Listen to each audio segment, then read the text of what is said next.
शांत हो जाओ।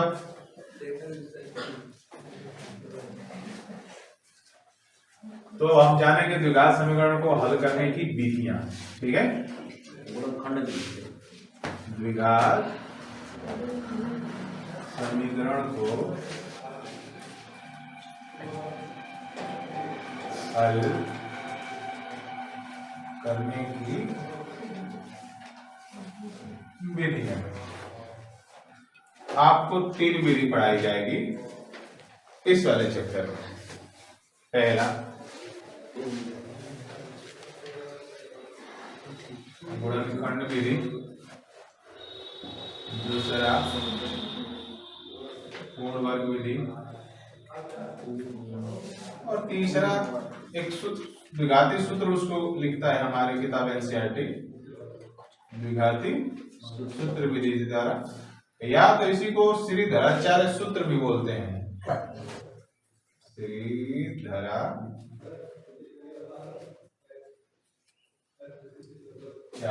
सूत्र द्वारा। ठीक, तो गुणनखंड विधि तो आपको आती है, इसमें कोई शंका नहीं है, लेकिन फिर भी हम बता दे रहे हैं। पूर्ण वर्ग विधि आपने पहले कभी नहीं पढ़ी, और ये सूत्रों का यूज करके, तो सूत्र जब यूज करके डायरेक्टली, तभी हमें सूत्र चाहिए, फिलहाल तो उससे पहले सूत्र नहीं चाहिए, हमें चाहिए गुणनखंड वाला विधि। तो चलिए हम डायरेक्टली गुणनखंड वाला पहला लेके सिखाते हैं आपको। वैसे कितने लोग हैं जो बना लेंगे गुणनखंड विधि द्वारा? अरे अभी द्विघात बहुपद में बताए थे, क्या बोल नहीं रहा है? हाँ, कितने लोग से नहीं बनेगा?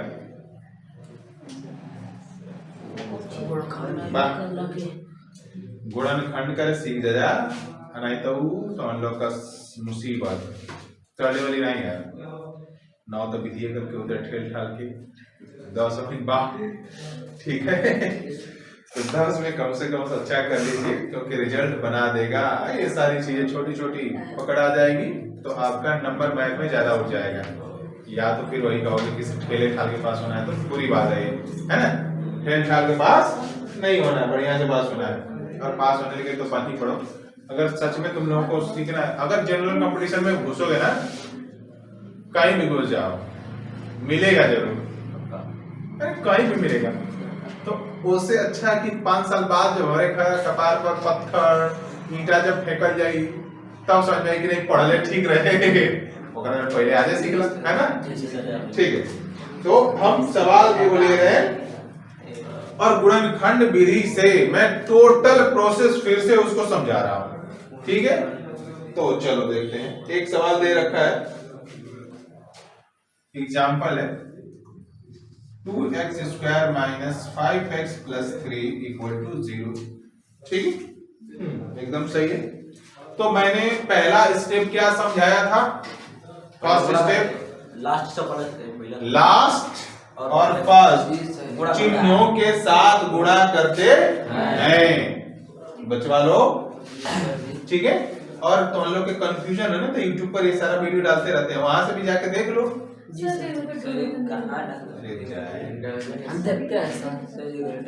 अगर कंफ्यूजन हो, ये सारा रिकॉर्डेड वीडियो वहां रहता है, एक बार जाके प्लेलिस्ट में घुस के देखो, बढ़िया सा फिर से रिवीजन हो जाएगा। बार बार देख लो, जितना कंफ्यूजन हो फिर से देख लो। ठीक है, देखो पहला स्टेप क्या होना चाहिए? पहला स्टेप और लास्ट स्टेप, यानी x स्क्वायर वाला और अचर पद चिन्हों के साथ गुणा कीजिए। तो ये हो गया 2x square multiply by plus 3 है, तो ये हो गया कितना? 6x square. तो मैंने दूसरा स्टेप क्या बताया था? इसमें से जो संख्या वाला टर्म है, संख्या वाला टर्म है, उसको बाहर ले लीजिए और उसका निकालिए लसाअ। ये दूसरा स्टेप था। दूसरा स्टेप यही था, निकालिए 2 3 3 1। तो 6 को हम लिख सकते हैं 1 गुणे 2 गुणे 3। क्लियर एकदम? फिर हमने तीसरा स्टेप में क्या बताया था? आपको इसको इस प्रकार से अरेंज करना है, इसको इस प्रकार से अरेंज करना है कि गुणा करे तो गुणा करोगे तो पक्का 6 ही करेगा, उसको छोड़ ही दो, उसको समस्या में ही मत लाओ। इस प्रकार से जोड़े या घटाएं, इस प्रकार से जोड़े या घटाएं कि हमारा बीच वाला यानी x वाला टर्म आ जाए। चलो देखते हैं। पहला में हम ये ले लेते हैं 1 गुणे 6, जोड़ेंगे कितना होगा 7, हमको नहीं चाहिए, पर 6 में से घटा के देखिए 5 आएगा, हो गया। दूसरा स्टेप में इसको ले लीजिए तो ये हो गया 2 3 5 आया, ये भी चलेगा। 3 में से 2 घटा के देखो 1 आया, नहीं चलेगा। एक मतलब हमारे पास 2 गो आ गया, तो हम कैसे डिसाइड करेंगे? ये बढ़िया आया एग्जांपल एक हिसाब से, हर जगह तो यही आता था, यहाँ पे 2 गो आ गया, तो कैसे डिसाइड करोगे कि हमको कौन सा लेना चाहिए, कौन सा लेना है? कैसे कैसे बताओ? प्लस भी लेना है, माइनस है तो ठीक है, देखते हैं। चलिए इसको थोड़ा सा हम लोग ये करके देख लेते हैं कि हकीकत में चीजें आ जाएंगी कि नहीं आ जाएंगी। तो हम एक इसको कर लेते हैं, हमको बीच में -5x चाहिए, तो इसको हम कर लेते हैं माइनस और इसको कर लेते हैं प्लस, और ये हमारा आ जाएगा -5। क्लियर? आएगा कि नहीं आएगा? आ गया ना? आ गया कि नहीं आ गया? ठीक है, एक काम करते हैं, इसको भी माइनस और इसको भी माइनस, अब करेंगे तो ये +5 आएगा कि नहीं आएगा? अच्छा जोड़ेंगे तो गलत बोल दिए, -5 आएगा कि नहीं आएगा? आएगा। तो दोनों तो आ ही गया, अब बोलो कौन लेंगे?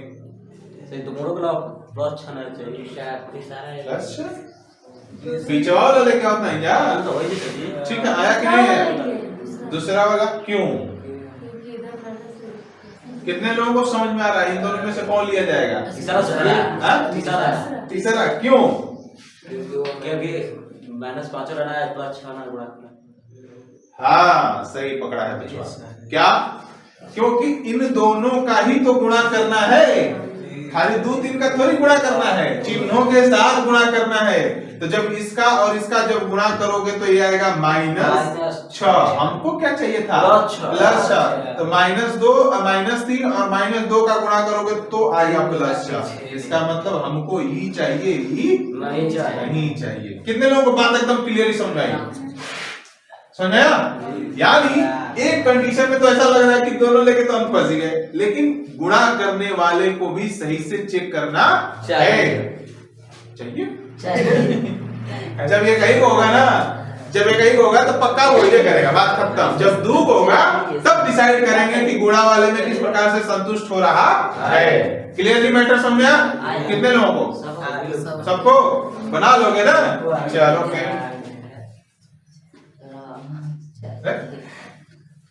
क्या ही बोलते रहता है, कॉमेडी कर रहा है इसमें। ठीक है, तो इसका मतलब हमें क्या करना है? -2 और -3 रखना है। अब अच्छा एक और चीज बताते हैं, गुणनखंड में शायद तुम लोगों ने ध्यान नहीं दिया होगा, सबसे पहले कौन लिखा जाएगा?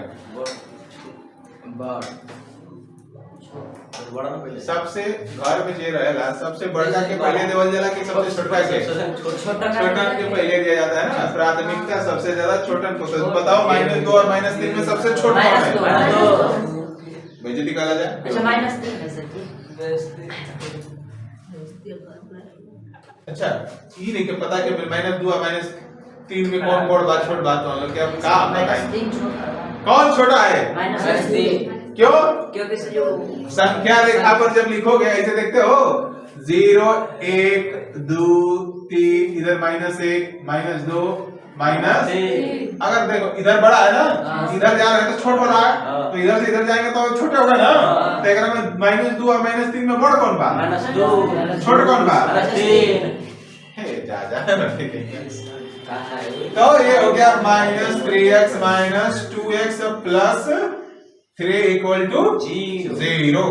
क्या इसमें से 2 और 3 में से कुछ कॉमन होगा? नहीं, केवल x कॉमन होगा। तो कर लीजिए, यहाँ बचेगा 2x, यहाँ बचेगा -3, यहाँ पर -1 कॉमन कर लीजिए, ये बचेगा 2x - 3 = 0। तो जो दोनों में कॉमन दिख रहा है उसको पहले कॉमन करिए, तो क्या बचा है कॉमन? 2x - 3। यहाँ क्या बचा? x। यहाँ क्या बचा? -1 = 0।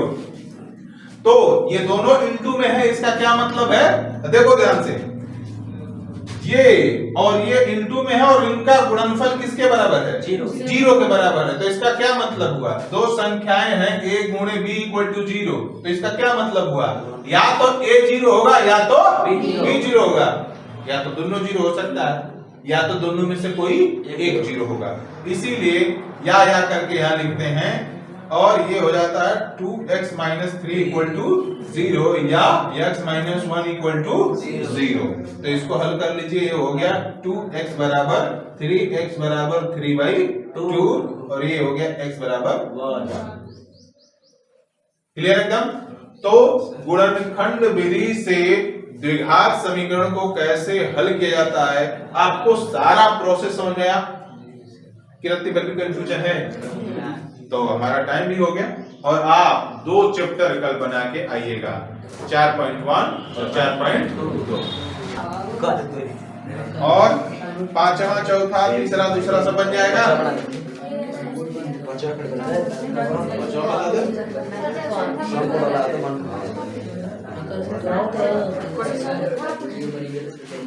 और एक चौथा से हमारा अच्छा बना दिया, हल्का है तो हल्का है, अब खाली तीसरे दूसरा बचल है सर जी वो बता दूसरा नाम का हम समझ गए बस। फूल बता दीजिए सर जी। सर को दे बता बचले का पहला बता फूल बता दो। चलो शांत हो जाओ। कौन सा सर को 2 4 5 6 7 8 पहले का तीसरा देख लीजिए ध्यान से,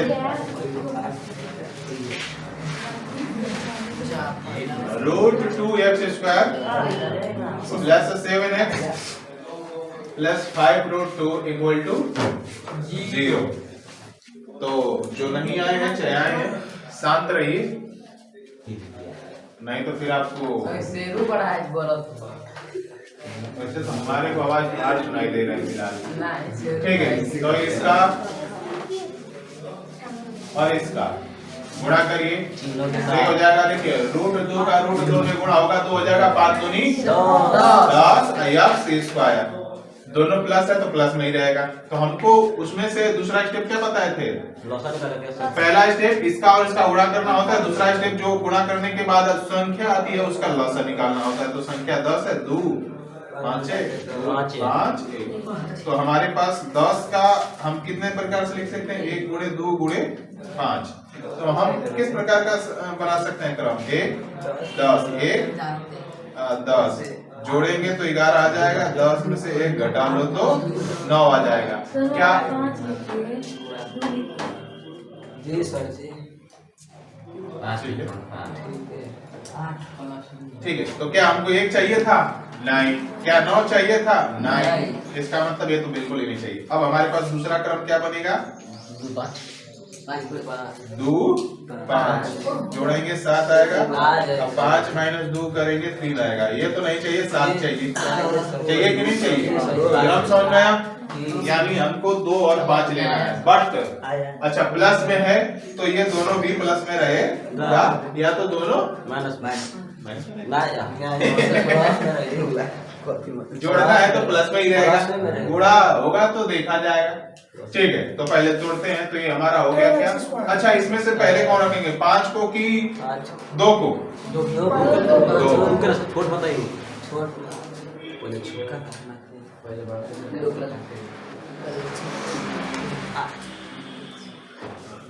सही है।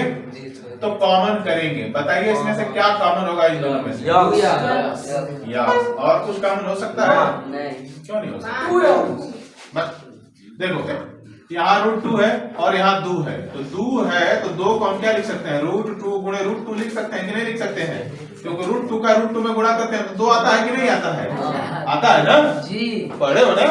तो इसका मतलब 2 को भी इस हिसाब से तोड़ सकते हैं कि नहीं तोड़ सकते हैं, तोड़ सकते हैं। तो यहाँ √2x कॉमन होगा तो यहाँ बचेगा x और यहाँ बचेगा √2 और यहाँ क्या कॉमन होगा 5, तो x प्लस बचेगा √2 इक्वल टू 0। क्लियर एकदम।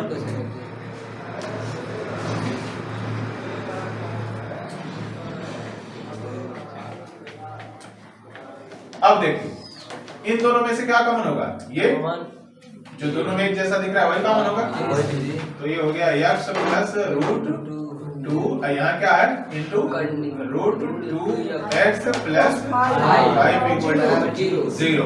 तो मैंने समझाया था कि जब इस तरह से दोनों इंटू में 0 हो तो इसका मतलब ये होता है कि या तो ये 0 है या तो ये 0 है या तो दोनों 0 है। क्लियर? तो दोनों को अलग अलग 0 के बराबर कर लीजिए, x plus root 2 equal to 0 और root 2x plus 5 equal to 0। तो यहाँ से x बराबर माइनस रूट 2 आ गया और यहाँ से रूट 2x बराबर माइनस 5 आ गया, x बराबर माइनस 5 बाई रूट 2 आ गया। इसका खड़ा हो परमीकरण कर देते हैं, ये हो गया माइनस 5 रूट 2 बटे में 2। क्यों परमीकरण किए? क्योंकि बटे में करने में नहीं होना चाहिए। क्लियर एकदम? ठीक, इसका चौथा भी देख लेते हैं।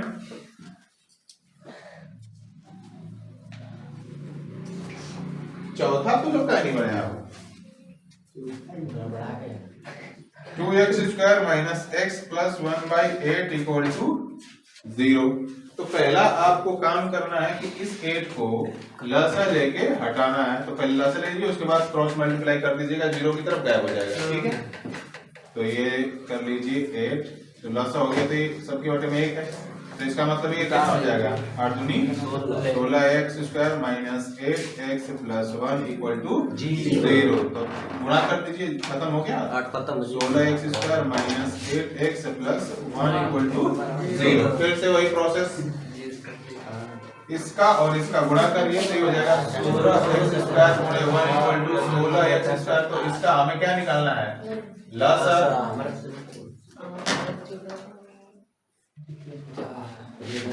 सही है, तो 16 को क्या लिख सकते हैं, 1 गुणे 2 गुणे 2 गुणे 2 गुणे 2। हमको बीच वाला चाहिए 8 चाहिए, तो एक क्रम तो हमको पकड़ में 4 4 जोड़ेंगे तो कितना हो जाएगा 8 हो जाएगा। तो हम काहे इतना मेहनत करें, 4 प्लस 4 8 हो जाएगा। सही, हाँ, पर माइनस में चाहिए, तो इसका मतलब ये दोनों ही माइनस में ले लेते हैं। माइनस में अगर दोनों लेंगे घटाएंगे तो 8 होगा, जोड़ेंगे तो सॉरी 8 होगा, माइनस 8 हो जाएगा। लेकिन जब गुणा करेंगे माइनस माइनस तो प्लस 16 होगा। समझाए थे ना? ठीक है, तो इसका मतलब हमारा जो चाहिए था मिल गया। ये हो गया 16x square minus 4x plus 1 equal to 0। तुम भी खड़ा हो। हाँ, इसमें से कॉमन क्या कर सकते हैं, 4x, यहाँ बचेगा 4x माइनस 1 और यहाँ माइनस 1 कम हो जाएगा, ये बचेगा 4x माइनस 1 इक्वल टू 0। ये हो गया 4x माइनस 1, यहाँ पे क्या बचा 4x माइनस 1 इक्वल टू 0। फिर वही प्रोसेस दोनों को अलग अलग कर लेते हैं, 4x माइनस 1 इक्वल टू 0। तो x बराबर हो जाएगा 1/4। यहाँ भी वही 4x माइनस 1 इक्वल टू 0 और x बराबर ये उधर आ जाएगा 1 हो जाएगा, ये इंटू में है तो बटे में आ जाएगा। क्लियर था? ठीक है, तीसरा क्वेश्चन भी देखो।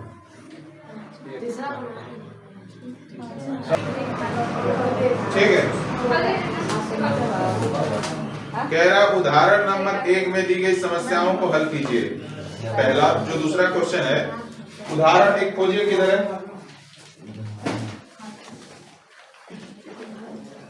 उदाहरण 1? यहाँ पे दिया है 2 सवाल जिसमें दे रखे हैं। ठीक है,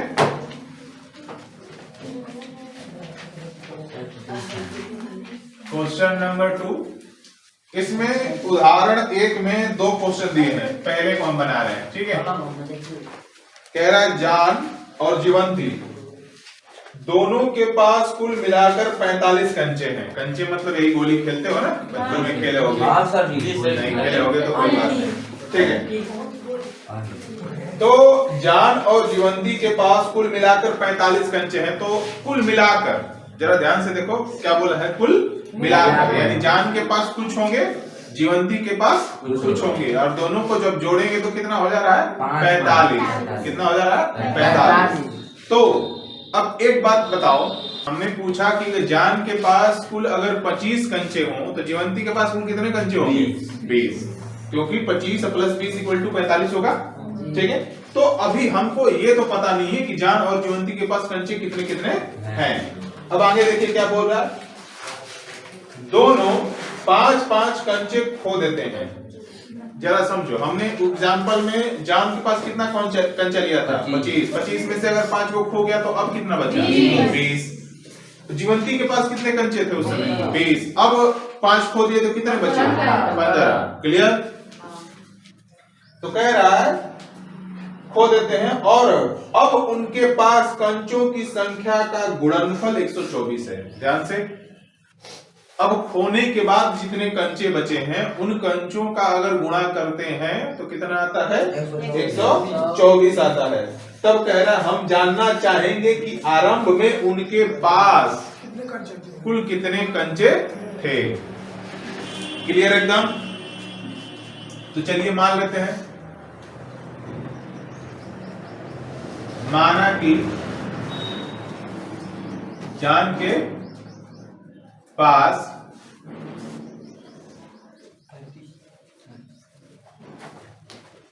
कंचों की संख्या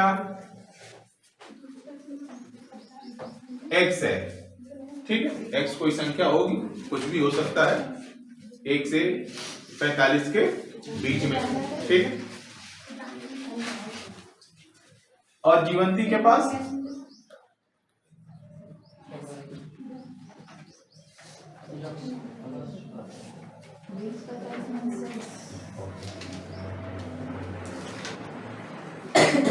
कंचों की संख्या हम ले लेते हैं y।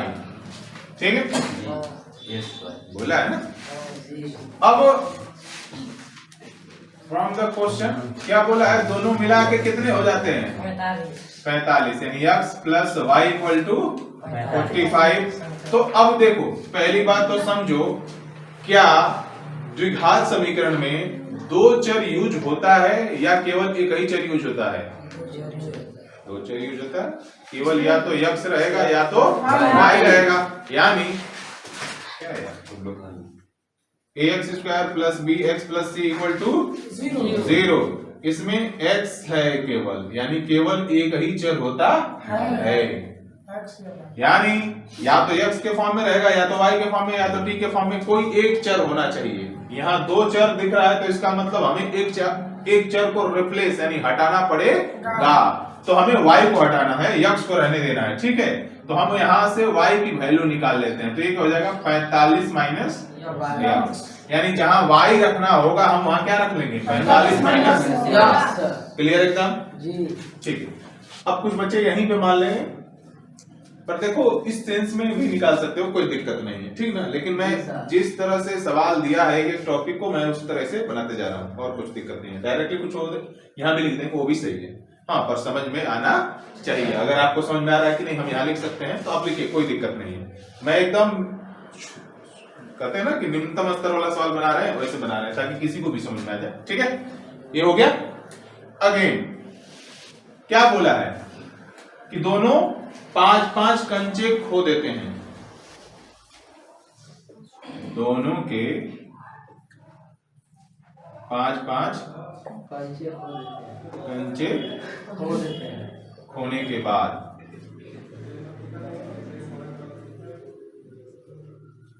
जान के पास कंचों की संख्या बराबर ये हो जाएगा x प्लस माइनस 5 या प्लस 5 माइनस 5। भाई जितना है उसमें से 5 घट रहा है। क्लियर एकदम। उसी प्रकार से जीवंती के पास कंचों की संख्या ये हो जाएगा y माइनस 5। अब बताओ y के बदले में हमने क्या लिखा था 45 माइनस x माइनस 5। होगा कि नहीं होगा? तो ये हो गया 45 में से 5 घट कितना 40। ठीक है, तो ये हो गया जीवंती के पास कंचों की संख्या, ये हो गया जॉन के पास कंचों की संख्या। फ्रॉम द क्वेश्चन दोबारा तो दिया है ना, क्या बोला है गुणा करने पर इनके पास बचे कंचों की संख्या को गुणा करने पर कितना आता है x minus 5 into 40 minus x बराबर 124 यही बोला है ना। चलो गुणा करो, ये हो गया x into 40 minus x minus 5 40 minus x बराबर 124। ठीक है, ठीक है। तो ये क्या हो जाएगा 40x minus x square minus, बोलो जल्दी से 240 प्लस 5x 124। ठीक है, तो ये हो जाएगा हमारा माइनस एक्स स्क्वायर, इसको जोड़ोगे तो कितना हो जाएगा 45x माइनस 200 इक्वल टू 124। ठीक है, पहली बात कि ये माइनस है तो सब इसको हमें क्या करना होता है प्लस, तो इस पूरे को पूरे उधर लेके जाओ, क्योंकि हमें इससे मतलब है पीछे माइनस या प्लस आ रहा है कोई मतलब नहीं है, अरे इससे भी कोई मतलब नहीं है अगर बनाना सीख गए हो तब। लेकिन ज्यादातर तुम्हारे सिलेबस में ये वाला टर्म कभी माइनस में रहता नहीं है, लेकिन तुम फिर भी इसको बना सकते हो, प्रोसेस नहीं बदलेगा, सारा का सारा प्रोसेस वही है जो पढ़ा चुके हैं। मैटर समझ रहा है? ठीक है, तो ये हो गया। चलिए, तो हम इसको टोटल उधर लेके चले जाते हैं तो इधर क्या आ जाएगा 0। क्लियर एकदम। ये माइनस इधर जाएगा तो प्लस में हो जाएगा, ये प्लस इधर जाएगा तो माइनस, माइनस है ये पहले से ही प्लस में है। ठीक है, तो मैं इसको ऐसे लिख देता हूं x square minus 45x plus कितना हो जाएगा 324। सही है। अब आपको इसका गुणनखंड प्रोसेस से हल निकालना है। कितने लोग कर लेंगे? इसका और इसका गुणा करो तो कितना हो जाएगा 324 एक्स स्क्वायर प्लस में कि माइनस में? प्लस में। तो हम क्या करेंगे, इसको तोड़ेंगे, दूसरे तोड़ो,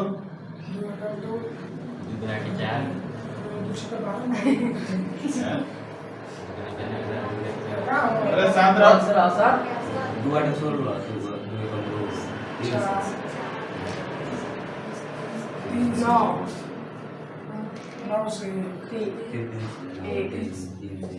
ठीक है, तो इसको हम लिख सकते हैं 1 गुणे 2 गुणे 2 गुणे 3 गुणे 3 गुणे 3 गुणे। अब देखो इतना बड़ा हो तो वेरिएशन भी बहुत ज्यादा बनाएगा, बट ध्यान से देखो हमको कितना चाहिए 45 चाहिए, तो एक का तो लेने का कोई सवाल नहीं बनता, तो कम से कम 2 ले लो। भाई देखो 3 3 के 9 9 27 27 दिए 81 81 ना, 81 का 2 पे गुणा करोगे कितना हो जाएगा ये 162 162 में से एक जोड़ोगे घटाओगे कभी भी ये 45 नहीं आ रहा है, मतलब ये वाला और ये वाला कोई लेना देना नहीं है। -36 यार।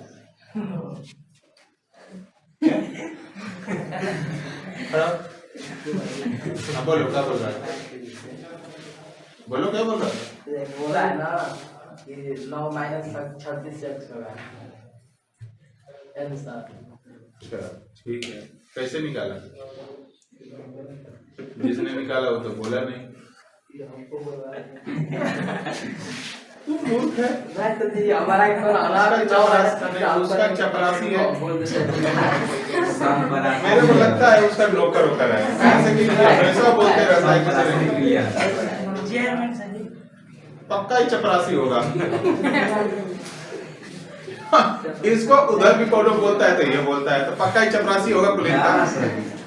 पैसा नहीं वो तो नहीं बोलता, वो राजा है। अकल से तू ही चपरासी है। हम अभी समझा रहे हैं कि कैसे आएगा। हमको उसकी आवाज नहीं सुनाई ना। सुन बचवा, ये तो सुन, देखो एग्जांपल देते हैं। एगो मित्र रहता है ना, पूरे मित्र नहीं सुना ना, सुन लगा सुना तनिषा टाइम का ध्यान रहता, तनिषा बढ़िया से रहता ना। रुका देख, टेंशन मत ला, सुन ला। चलो 5 मिनट कैसे निकाल सुनो सुन सुन बेवकूफ कहेंगा सुन। ये वो मैं तो था चल ना चल तभी दूसरा का घर में चोरी चले गए करके आया था। मैं तो पहले कहा कि बहुत बेकार लगी मेरे, चल ना बड़ी मजा आया तो चल गई ला वो चोरी करके भाग गल, तू रह गेला घर में। काहे के घर रख लो भाग तू अब हइन का पकड़ाइबे ना केला क्या पकड़ा के तो ओकरा बाद जान चला था कि लाठी लाठी कूट दबा सुतारा के तू कह दला उन्होंने काम नहीं चोरी करे आल नहीं हम तो ओकरा संगवा आ रही संगवा क्या करे चलो ये मतलब पहला वाला कंडीशन तो संभव नहीं है। अब ये वाला ले लेते हैं तो 81 4 में जोड़ा या घटाया जाए फिर भी ये 45 नहीं आएगा। 4 3 12 और 27, 12 और 27 जोड़ के देखिए 27 प्लस 12 ये हो गया 9 और 3 और घटा के देखो तो कितना हो जाएगा 15 आएगा। ठीक है मतलब ये दोनों ही नहीं चाहिए। क्लियर एकदम ठीक है। एक स्टेप और बढ़ा लेते हैं तो कितना हो जाएगा 12 बातियां 36 और 9 36 9 ये 45 आ जाएगा। मतलब हमको यही 36 और 9 चाहिए। क्लियर एकदम। एक एक प्रोसेस से ऐसे पकड़ के चलोगे ना तो कितना भी भारी से भारी सवाल होगा बन ही जाएगा। हाँ टेंशन में नहीं होना चाहिए। अब बताओ कि हमको कितना चाहिए -45 तो ये दोनों माइनस में रहेगा तब जाके -45 आएगा ना। ठीक है तो -36 और -9 में से कौन छोटा है?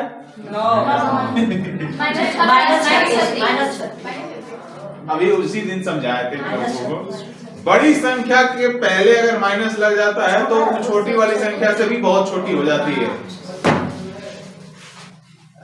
ठीक है तो हम पहले क्या लिखेंगे x² minus 36x minus 9x plus 324। ठीक है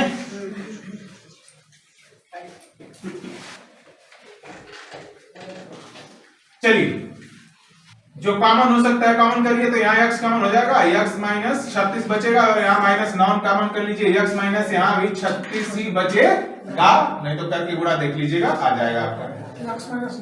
x माइनस 36 कॉमन हो जाए तो यहाँ बचेगा x माइनस 9 इक्वल टू 0। तो दोनों को अलग अलग 0 के बराबर कर लेते हैं।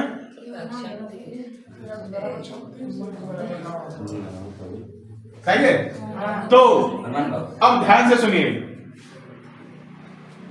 अगर यहाँ आंसर 2 आ रहे हैं इसका क्या मतलब हुआ, पहले इसका मतलब भी समझ लीजिए। और ये दोनों वैल्यू x के आए हैं ना कि y के आए हैं। क्लियरली मैटर समझ में आ रहा है? यानी कहने का मतलब है कि अगर जान के पास 36 कंचे होंगे तो जीवंती के पास 9 कंचे होंगे ना। देखो आंसर ऐसे ही लिख देता है बट ऐसे होगा नहीं। मैटर समझ लो पहले, ये दोनों जो कंचों की संख्या निकली है ये जान के पास ही कंचों की संख्या निकली है, न कि इसमें जीवंती के पास ही निकला है। जीवंती का भी निकालेंगे कंडीशन डाल के। कह रहा है कि यदि जान के पास 36 कंचे हो तो जीवंती के पास कितने होंगे 45 माइनस 36, 45 माइनस x लिखे हो ना, तो 45 माइनस 36 इक्वल टू 9। अगर जान के पास 9 कंचे होंगे तो जीवंती के पास कितने होंगे 45 माइनस x, 45 माइनस x के बदले में क्या लिखेंगे 36, 9 लिखेंगे तो कितना आएगा 36। अभी कहोगे कि ये एक दूसरे का रिपीट ही तो कर रहा है और इलाकी से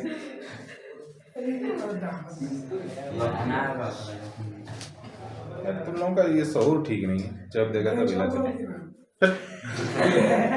मतलब हम इसको पढ़ाए और इसको बनाते रहेंगे। ठीक है, जान के पास अगर 36 कंचे हैं तो जीवंती के पास कितने होंगे 9, और जान के पास अगर 9 कंचे हैं तो जीवंती के पास कितने होंगे हो गया। अब इसको लिखना पड़ेगा कि यदि जान के पास कंचों की संख्या 36 है तो जीवंती के पास कंचों की संख्या 9 होंगे। अगर जान के पास कंचों की संख्या 9 है तो जीवंती के पास कंचों की संख्या 36 होगी। क्लियर एकदम? जी सर ठीक है, उतार दो। ठीक है देखो क्या कह रहा है? कह रहा है कि एक कुटीर उद्योग एक दिन में कुछ खिलौने निर्माण करता है। कुटीर उद्योग मतलब ज्यादातर ये होता है कि घरों मोहल्लों में छोटे स्तर पर काम हो रहा है और खिलौने बनाने का काम हो रहा है, ठीक है। तो जाहिर सी बात है दिन भर में एक वो खिलौना तो बनाएगा नहीं, कुछ खिलौने बनाएंगे। हाँ, उन खिलौनों की संख्या पता नहीं है। क्या कह रहा है? कुछ खिलौने बनाता है और प्रत्येक खिलौने का जो मूल्य है कह रहा है 55 रुपए में से, 55 रुपए में से एक दिन में जितना खिलौना बनता है उसको घटाने पर उसका मूल्य मिलता है। तो इसका क्लियर मतलब ये है कि उस खिलौने के एक दिन में बनने वाली संख्या कभी भी 55 नहीं है, क्योंकि 55 में से अगर 55 को घटाओगे तो क्या मिल जाएगा? 0, यानी खिलौने का मूल्य 0 रुपया होगा नहीं ना। इसका मतलब है कि एक दिन में बनने वाले खिलौनों की संख्या एकदम क्लियर है कि 55 से ज्यादा और 55 के बराबर नहीं हो सकती, उससे कम हो सकती है। हाँ, इतना नहीं पता है। हाँ, पर हमारा जो आंसर आएगा, हमारा जो आंसर आएगा वो 55 से कम होना चाहिए, पहले एकदम क्लियर है, ठीक है। फिर कह रहा किसी एक दिन कुल निर्माण लागत यानी कुल खिलौने के बनने में जितनी खर्चा लगी है वो कितनी लगी है? 750 रुपए। तब कह रहा हम उस दिन निर्माण किए गए खिलौनों की संख्या ज्ञात करना चाहेंगे। तब कह रहा कि उस दिन निर्माण किए गए खिलौनों की संख्या ज्ञात करें। तो मान लीजिए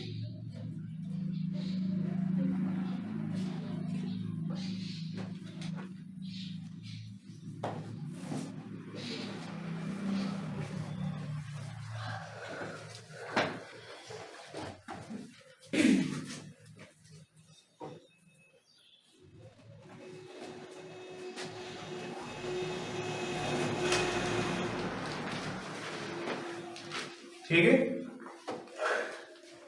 एक दिन निर्माण किए गए खिलौनों की संख्या है और यही पूछ रहा है, ठीक है।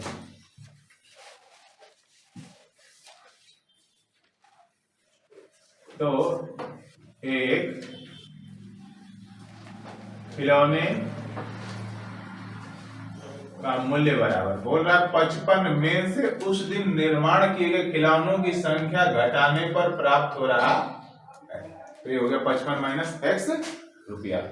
अब जाहिर सी बात है, ये है खिलौनों की संख्या और ये है एक खिलौने का मूल्य। सपोज दैट मान के चलो एक दिन में हम 20 खिलौने निर्माण करते हैं और एक खिलौने का दाम 5 रुपया है, तो कुल खिलौने का मूल्य कितना हो जाएगा?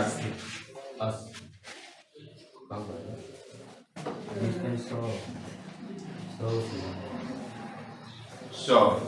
क्या किया तुमने? खिलौना और रुपया का गुणा किया। तो यहाँ भी कोई खिलौनों की संख्या है, एक खिलौने का मूल्य है, इन दोनों का गुणा करेंगे तो किसके बराबर हो जाएगा? बोला है ना कि एक दिन में निर्माण किए गए कुल लागत कितनी है? 750 रुपया, ठीक है।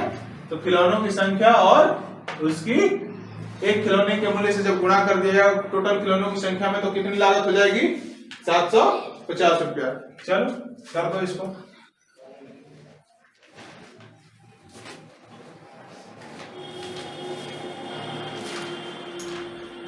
x इंटू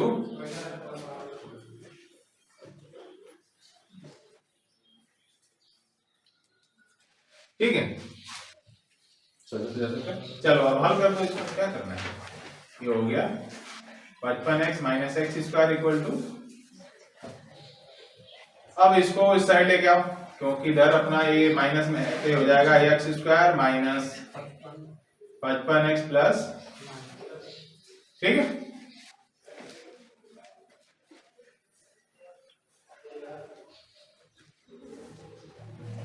गुणनखंड निकालो, गुणा करोगे तो कितना हो जाएगा? 750 एक्स स्क्वायर, इसका लसा निकाल लो। कितने बार में जाए? 2 बार में लेके चलो।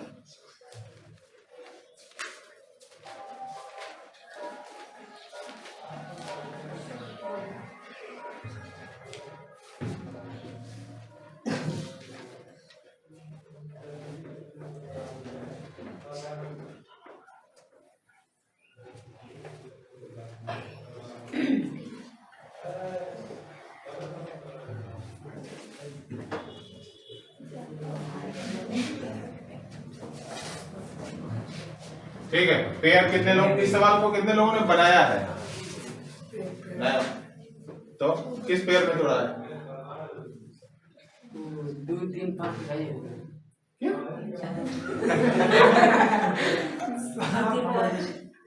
ये पाँच।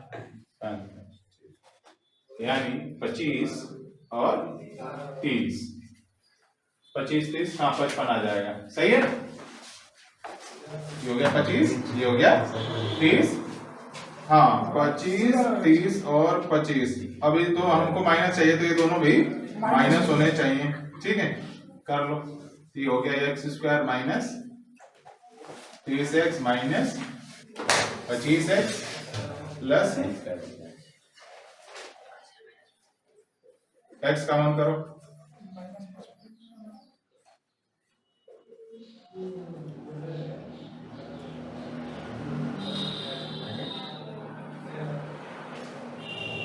सही है, दोनों को अलग अलग जीरो के बराबर कर लो।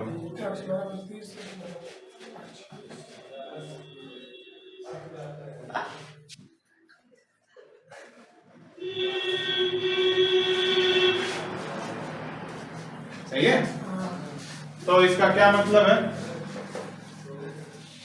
कि खिलौनों की संख्या, एक दिन निर्मित किए गए खिलौनों की संख्या कितनी हो सकती है? 30 होगी। तो लागत कितनी होगी? 25। ये वाला 25 कुछ नहीं होगी। कौन बोला? क्यों नहीं होगा? यहाँ पे ध्यान लागत पे नहीं है, लेकिन तुम्हारा लागत चेंज नहीं होगा। अगर खिलौनों की संख्या अधिक निर्मित होगी तो लागत की संख्या भी तो अलग चेंज होगा। ऐसा क्यों नहीं होगा? हाँ भले अलग बात है कि उसने पूछा नहीं है, तो उसने पूछा नहीं, इसका मतलब ये नहीं होगा कि बदलेगा नहीं, बदलेगा। सही है, वो अलग मैटर है कि बताया नहीं होगा किसी ने। ठीक है, देखो यहाँ पे अगर खिलौनों की संख्या 30 होगी तो लागत कितनी आएगी? 55 में से 30 घटाओगे कितना बचेगा? 25। ठीक है, अगर खिलौनों की संख्या 25 होगी तो लागत कितना हो जाएगा? 30 हो जाएगा। क्लियर बेटा, समझा रहा है? क्यों? क्योंकि दोनों का गुणा करने पर ये आना चाहिए। तो ये देखो 30 गुणे 25 करो चाहे 25 गुणे 30 करो, ये तभी आएगा।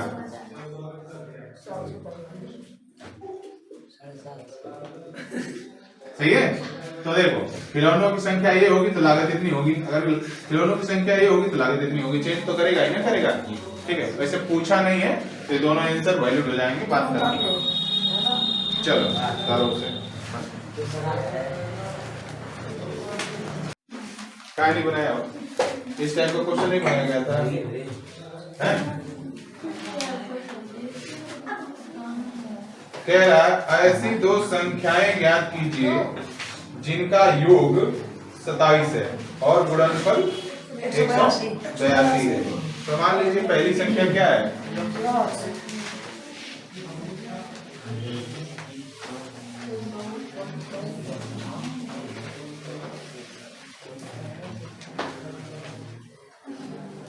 तो दूसरी संख्या क्या होगी?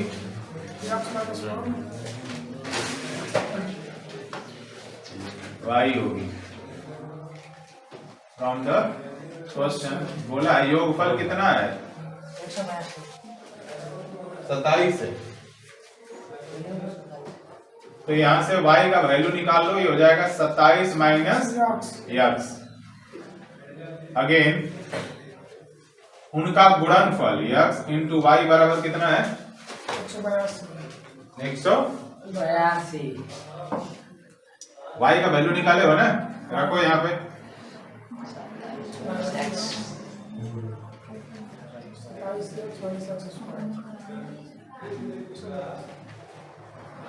ठीक है, 0 ये हो गया x square minus 27x plus 182। गुणनखंड निकालना जानते हो ना? चलो बना के दिखाओ। करना है कम से कम, थोड़ा सा मौका दिया जाए सबको। चलिए कोई बात नहीं, चौथा भी देख लीजिए।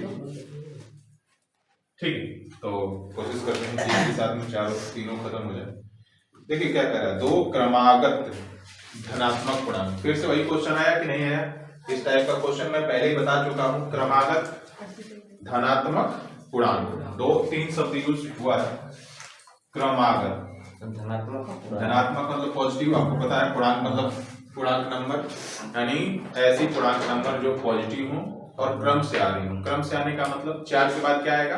5, 5 के बाद क्या आएगा? 6। तो ये क्रम हुआ। क्लियर एकदम? तो कह रहा है जिनके वर्गों का योग 365 हो, तो मान लीजिए पहला पूर्णांक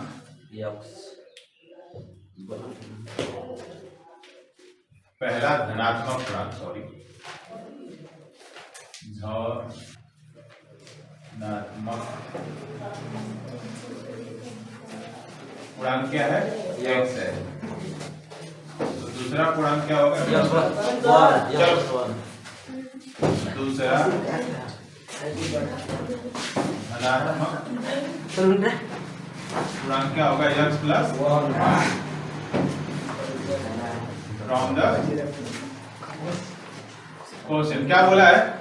कह रहा है उनके वर्गों का योग। वर्गों का योग मतलब x square plus x plus 1 का होल स्क्वायर। उनका वर्ग कर दीजिए, फिर आपस में जोड़ दीजिए। तो क्या बन रहा है? 365।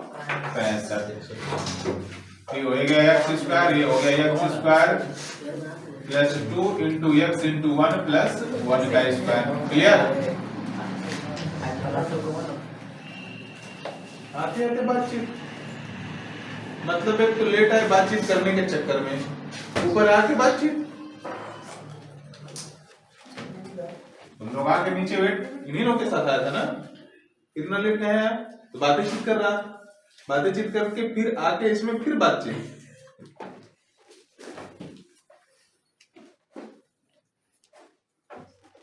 ठीक है, ये हो जाएगा 2x square plus 2x plus 1, इसको इधर लेके आइए माइनस 365 इक्वल टू 0। ये हो जाएगा 2x square plus x minus, इसको घटा दीजिए तो क्या बचेगा?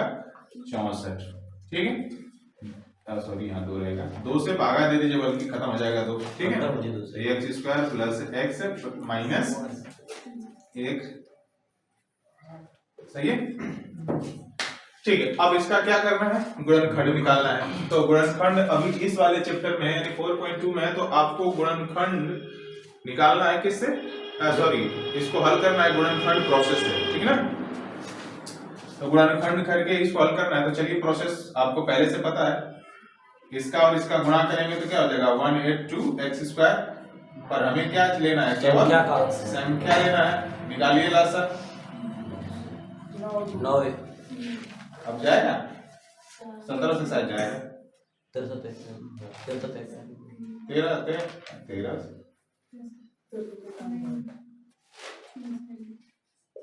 हाँ 7 से भी चला जाता। ठीक है, तो इसके अलावा और कोई ऑप्शन नहीं है। तो चलिए देखते हैं, रुक जाओ। तो 1 बराबर 1 गुणे 2 गुणे 7 गुणे 13 हमारे पास ऑप्शन, यानी एक ही चाहिए। 7 दूनी 14 13, यानी 14 में से 13 घटेगा तो पक्का 1 बचेगा। क्लियर? तो हाँ, यहाँ पे किसको प्लस लेना है, किसको माइनस लेंगे? इसको प्लस ले लेंगे, इसको माइनस ले लेंगे। तो पहले हम किसको लिखेंगे? 14 को कि माइनस 13 को? माइनस 13 को। x square minus 13x plus 14x minus 2 equal to 0। ठीक है, कॉमन कर लीजिए x, तो x माइनस 13 प्लस यहाँ 14 कॉमन कर लीजिए तो x माइनस 13 इक्वल टू 0। तो इन दोनों में से जो कॉमन हो सके तो इन दोनों में से कॉमन क्या हो जाएगा? x minus 13। यहाँ क्या बचा? यहाँ बचा x और यहाँ क्या बचा? Plus 14 equal to 0। दोनों को अलग अलग 0 के बराबर कर लीजिए। x माइनस 13 इक्वल टू 0 और दूसरा x plus 14 equal to 0। x बराबर हो गया 13 और यहाँ x बराबर हो गया माइनस 14। क्लियर एकदम? अब एक बात बताइए, जरा ध्यान से सुनिएगा, क्या ये दोनों आंसर होगा? क्यों नहीं होगा? धनात्मक से ना, धातु प्राप्त है मतलब हम जब तक कहेंगे नहीं तब तक इसका मतलब ये क्या है, अमान्य है। क्लियर एकदम। क्यों? क्योंकि ये पहले ही बोला है पॉजिटिव आई पॉजिटिव नहीं छुट्टा बल्कि नेगेटिव है। ठीक है, तो इसका मतलब इसको तो लेंगे नहीं, है ना। क्लियर एकदम। तो पहला जो हमारा पूर्णांक हो गया वो क्या हो गया? या 13 पहला पूर्णांक 13 13 14 पहला पूर्णांक बराबर हो गया 13 और दूसरा 13 14 यक्स यानी 13 प्लस 1 इक्वल टू 14। क्लियर एकदम। नेक्स्ट क्वेश्चन देख लेते हैं तुरंत ही।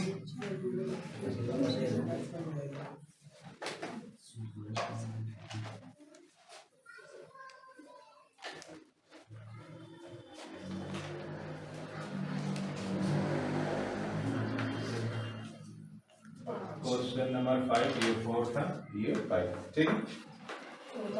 कह रहा है कि एक समकोण त्रिभुज की ऊंचाई, पहली बात समकोण त्रिभुज है तो जरा देख लीजिए, बनाइए चित्र जरा सा। ठीक है, एक समकोण त्रिभुज की ऊंचाई उसके आधार से उल्टे बनाए।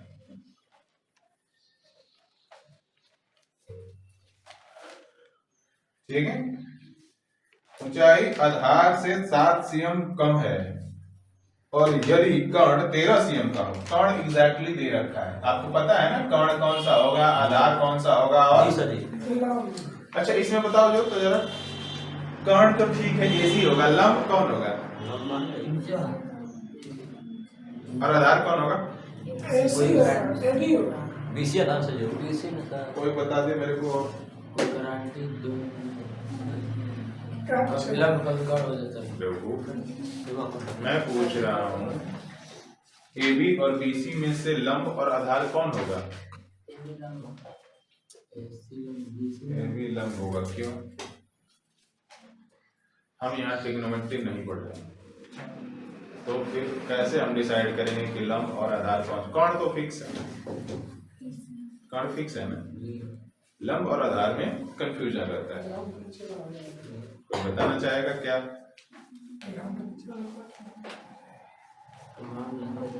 देखो यहाँ पे जब हम ट्रिग्नोमेट्री नहीं पढ़ रहे होते हैं, हमारे पास थीटा नहीं होता, तो ज्यादातर केस में इस वाले को लंब ले लेते हैं और इस वाले को आधार ले लेते हैं।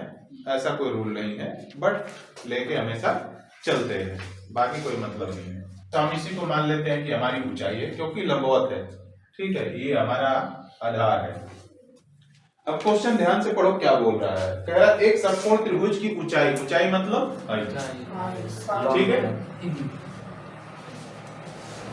उसके आधार से 7 cm कम है। तो ये बताओ ऊंचाई और आधार में बड़ा कौन है? ऊंचाई से क्वेश्चन ध्यान से अपनी किताब का पढ़ो क्या बोल रहा है। एक समकोण त्रिभुज की जो ऊंचाई है उसके आधार से 7 cm कम है, तो इसमें बड़ा कौन है? आधार की ऊंचाई, आधार बड़ा है। कितना?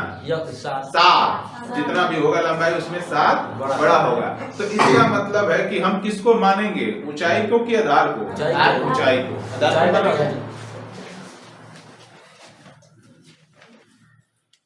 माना कि समकोण त्रिभुज की ऊंचाई h है। ठीक है, तो आधार कितना हो जाएगा?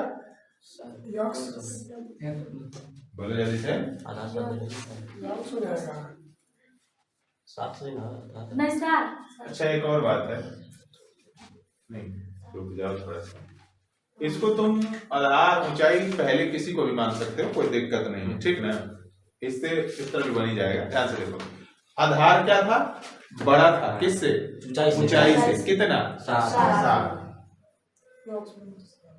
यक्स ले लो, ये कितना हो जाएगा? अब देखो, अगर मैं मानता कि समकोण त्रिभुज का आधार x है तो ऊंचाई कितना होता है? यक्स माइनस h, 7 हो जाता। क्लियर एकदम। तो चाहे तुम ऊंचाई को मान लो चाहे तुम आधार को मान लो, कोई फर्क नहीं पड़ रहा है। क्लियर एकदम। हाँ, वैसे सवाल में पूछा क्या है, तो अन्य भुजाएं मतलब सभी निकालना है, टेंशन नहीं। तो हमने इसको यक्स ले लिया तो ये हमारा कितना हो गया यक्स प्लस 7। तो समकोण त्रिभुज है तो पाइथागोरस प्रमेय तो यूज होगा ही होगा। लगा दीजिए।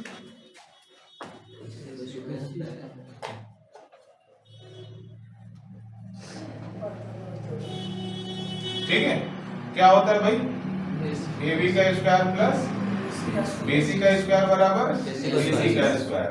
तो ये हो गया x का स्क्वायर, ये हो गया x प्लस 7 का स्क्वायर इक्वल टू 13 का square. x square plus x square plus 2 into x into 7 plus 7 का स्क्वायर इक्वल टू 13 का कितना होता है 169। ठीक है,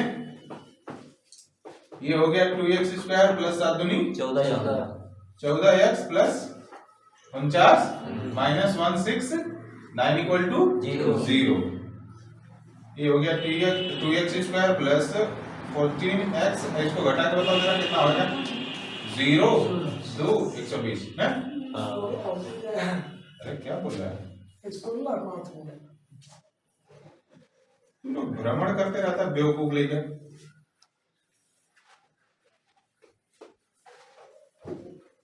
सही है, हल करिए फिर गुणनखंड प्रोसेस वही फिर से ये हो जाएगा 60x स्क्वायर, हमको यही चाहिए माइनस माइनस, हाँ माइनस में सॉरी इस बार माइनस में बच के रहना पड़ेगा फिर। ठीक है 60 का ले लो, ये हो गया 30 15 3 5 1, तो ये हो गया हमारा 60 बराबर 1 गुणे 2 गुणे 2 गुणे 3 गुणे 5। हमको कितना चाहिए 7 चाहिए ना, पेयर बना के देख लो, ये 2 ये कितना हो गया 5 2 10 3 30 नहीं 2 30 का तो कोई वेरिएशन नहीं है। ठीक है 12 5 ये हो गया 4 15 4 15 15 4 कभी भी नहीं आ रहा है, घटाने पर तो 7 नहीं आ रहा है। ठीक है ये कर लो तो ये हो जाएगा 12 5 जोड़ोगे कितना हो जाएगा 17 और 12 में से 5 घटाओगे कितना बचेगा 7। ठीक है, तो इसका मतलब है कि हमारा वाला ऑप्शन मिल गया, बट हमको रिजल्टेंट प्लस 7 चाहिए कि माइनस 7 प्लस 7 चाहिए। तो हमारे को 12 क्या लेना है प्लस में लेना है और 5 को माइनस में ही लेना है। क्लियर, और ये सही भी है कैसे 12 गुणे माइनस जब 5 करेंगे तभी जाके हमारा माइनस 7 आएगा। क्लियर एकदम, ये समझ में आ रही है ना। जोड़ लो फिर एक्स स्क्वायर, हाँ लिखेंगे पहले किसको छोटा वाले को, कौन सा 14 को 15 को 12 को 5 को। ठीक है सही है। x कॉमन करो तो x माइनस 5 बचेगा प्लस 12 x माइनस, जो दोनों में कॉमन है उसे निकाल लीजिए, क्या हो गया x माइनस 5। ठीक है into x plus 12 equal to 0। यहाँ x माइनस दोनों को अलग अलग 0 के बराबर कर लेते हैं है ना, x प्लस 12 इक्वल टू 0। तो यहाँ x बराबर आ गया 5 और यहाँ x बराबर आ गया माइनस 12। क्लियर था, अब दोनों आंसर हो जाएगा कि नहीं हो जाएगा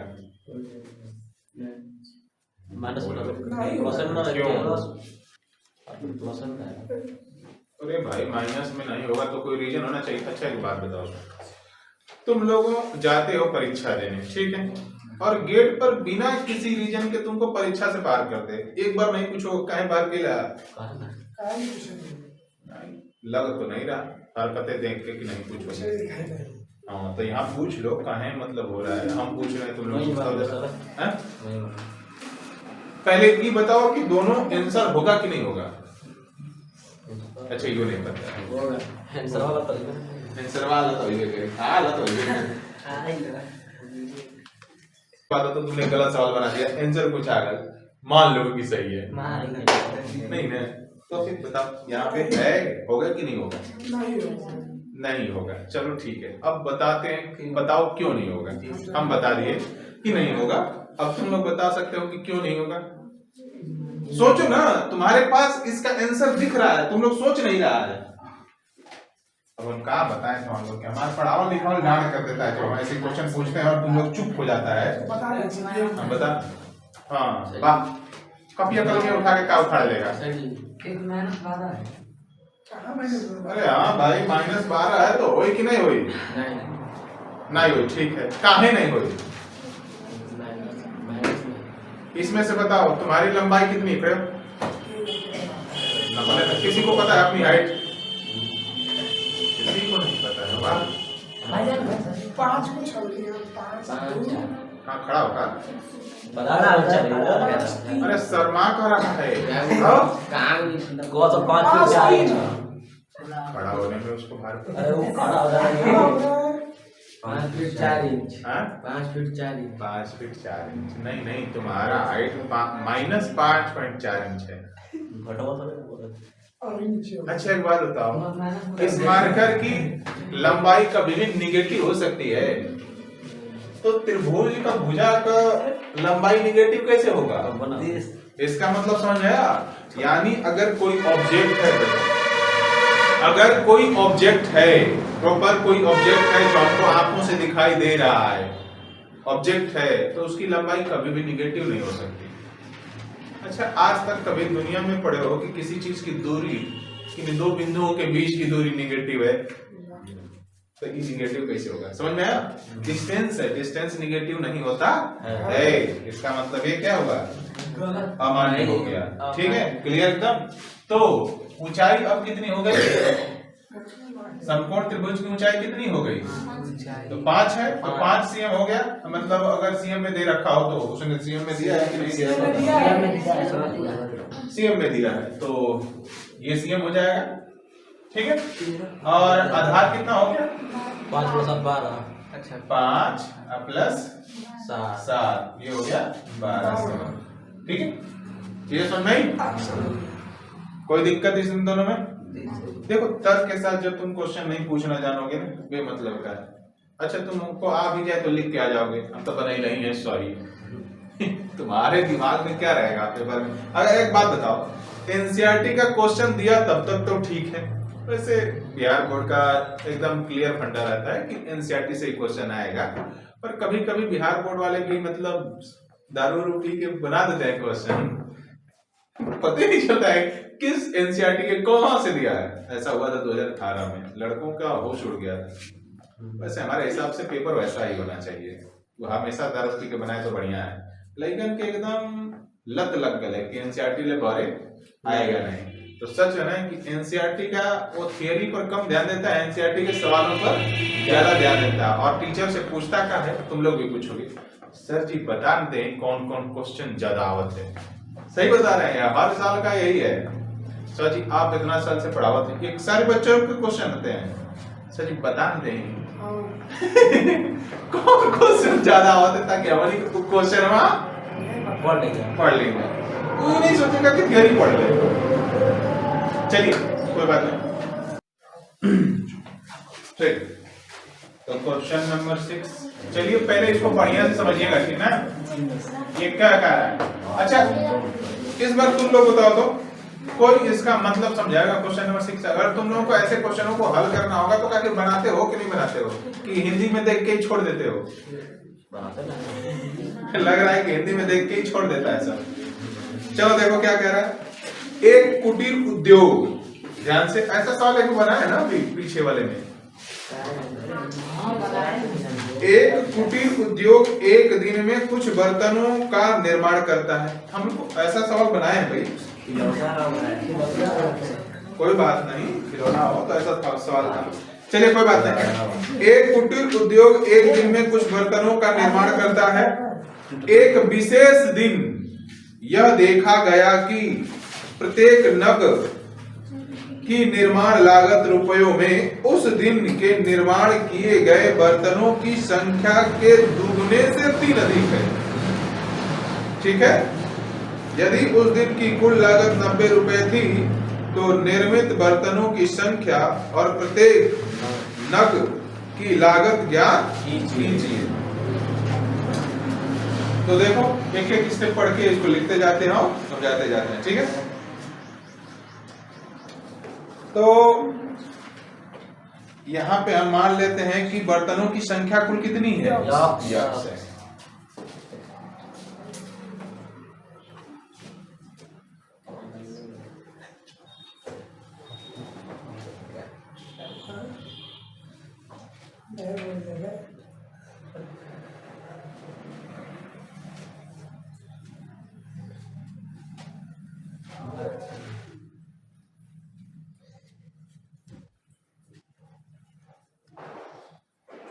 बर्तनों की संख्या कितनी है? यक्स। यक्स। तो प्रत्येक नग की लागत कितनी है? मतलब बर्तनों को बनाने में कुल कितनी लागत, एक बर्तन को यानी एक बर्तन को बनाने में कितनी लागत लग रही है? यहाँ पे क्या बोला है? यह एक विशेष दिन देखा गया कि प्रत्येक नग की निर्माण लागत, प्रत्येक नग मतलब एक बर्तन की, ठीक है, उस दिन निर्माण किए गए बर्तनों की संख्या के 2 गुने से 3 अधिक है। मतलब प्रत्येक नग की लागत कितना है? जितना बर्तन निर्माण हुआ का 2 गुना से 3 अधिक, ठीक है। ये हो गया प्रत्येक नग की लागत, ये हो गई नगों की संख्या यानी बर्तनों की संख्या। बर्तनों की संख्या को बर्तनों के रुपए से, एक बर्तन के रुपए से गुणा कर देंगे तो क्या निकल जाएगा? टोटल बर्तनों का दाम निकल जाएगा कि नहीं निकल जाएगा? यही तो बोल रहा है, कह रहा है कि यदि उस दिन की कुल निर्माण लागत कितनी है? 90 रुपया फ्रॉम द,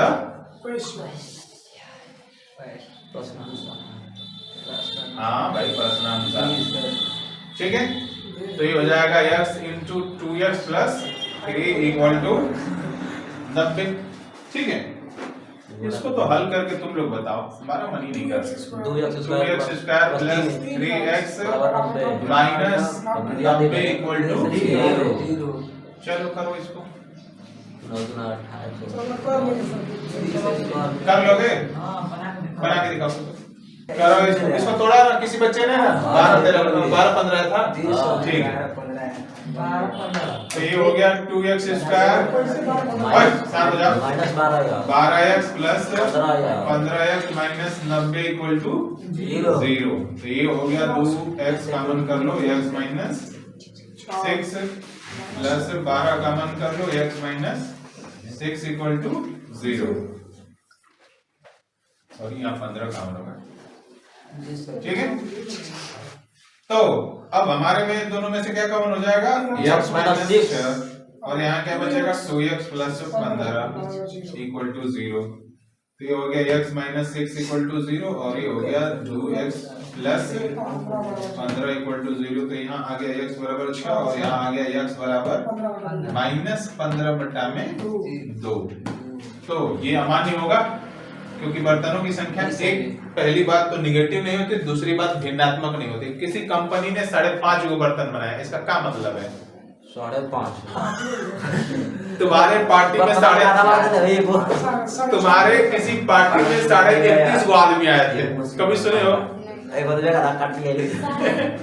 तो कुछ चीजें ऐसी होती हैं जो पूर्णांक में ही मिल सकती हैं, अथवा खुदवा नहीं मिलता। तो ये तो पहले गड़बड़ हो गया, माइनस नहीं हो सकता, ठीक है। तो यानी बर्तनों की संख्या कितनी हो गई? एक दिन के निर्माण किए गए बर्तनों की संख्या कितनी हो गई?